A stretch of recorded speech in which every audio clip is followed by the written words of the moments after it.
بسم اللہ الرحمن الرحیم۔ السلام علیکم۔ ایک عورت بنی اسرائیل میں رہتی تھی، وہ جو بہت بد کردار تھی۔ خدا نے اس کو حسن و جمال سے خوب نواز رکھا تھا اور وہ بدکار بھی انتہا درجہ کی تھی۔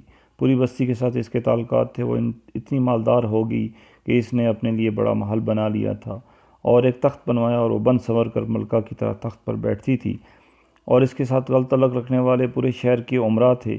اس کی زندگی ایسی ہی گزر رہی تھی۔ ایک مرتبہ کیا ہوا کہ وہ اپنے گھر کی دروازہ کھول کر تخت پر بیٹھی تھی کہ قریب کسی اور بستی کا نوجوان تھا جو نیک تھا، عبادت گزار تھا۔ وہ ادھر سے گزرا اور اس گزرتے ہوئے اچانک جو اس کی نظر اٹھی تو اس عورت پر جا پڑی، اور اس عورت کی ایسی تصویر اس کے دل میں چھپی کہ وہ آگے تو چلا گیا مگر اس کا دھیان ادھر ہی بھٹک گیا۔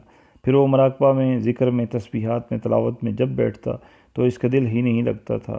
اس نے روزے بھی رکھے لیکن خیال نہ نکلا۔ اس نے اپنے آپ کو تکلیف بھی پہنچائی، کئی دن اپنے آپ کو بھوکا پیاسا بھی رکھا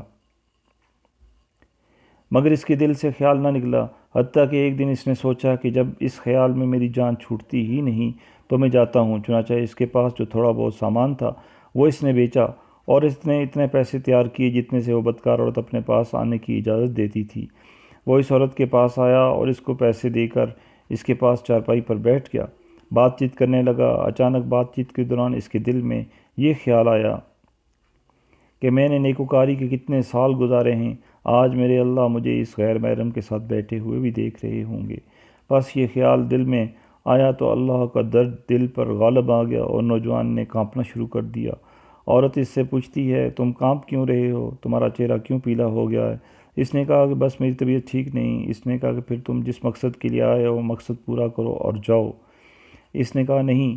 وہ بڑی حیران ہوئی کہ آج تک میں نے اپنی زندگی میں کوئی ایسا مرد نہیں دیکھا جو میرے قریب اس طرح چارپائی پر آ کر بیٹھے اور پھر برائی کیے بغیر چلا جائے۔ یہ نوجوان کیسا ہے؟ مگر نوجوان نے کہا اچھا میں جاتا ہوں۔ اس نے کہا کہ تم کون ہو، کیا ہو؟ اس نے بتایا کہ میں اسلام کا بندہ ہوں اور فلاں بستی کا ہوں، اور میرے دل میں یہ خیال آ رہا ہے کہ میں نے اتنی عمر مسلح پر بیٹھ کر گزار دی، آج میرا اللہ مجھے تیرے ساتھ بیٹھے ہوئے بھی تو دیکھ رہا ہے۔ بس اس کے بعد اس نوجوان کی آنکھوں سے آنسو آ گئے اور وہ چل پڑا۔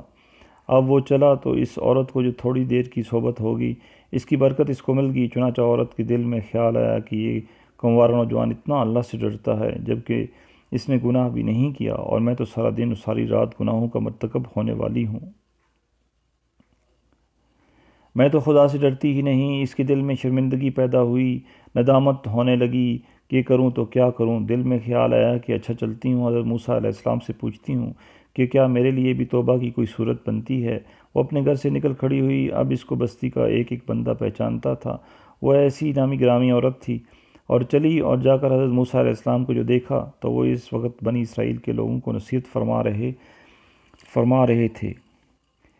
اس نے کسی آدمی کے ذریعے پیغام بھیجا کہ حضرت موسیٰ علیہ السلام سے جا کر کہو کہ میں آپ سے ملنا چاہتی ہوں۔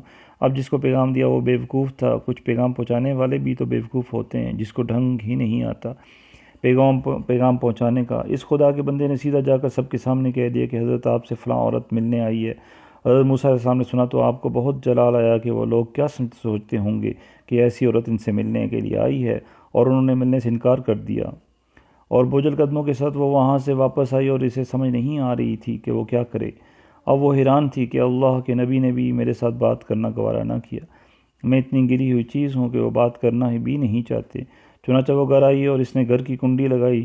اس نے اپنے کسی بڑے سے سنا ہوا تھا کہ بندہ جب اپنے رب کو منانا چاہے تو اس کو چاہیے کہ وہ اس کے سامنے سجدہ کرے۔ چنانچہ اسے اور کوئی طریقہ آتا نہیں تھا۔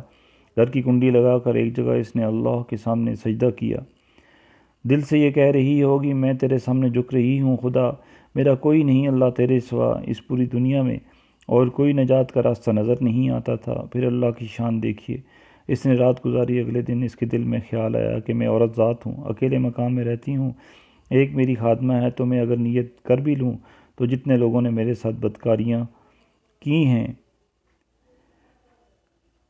وہ تو مجھے اس میں نہیں رہنے دیں گے، تو بہتر یہ ہے کہ میں اس جگہ کو چھوڑ کر چلی جاؤں۔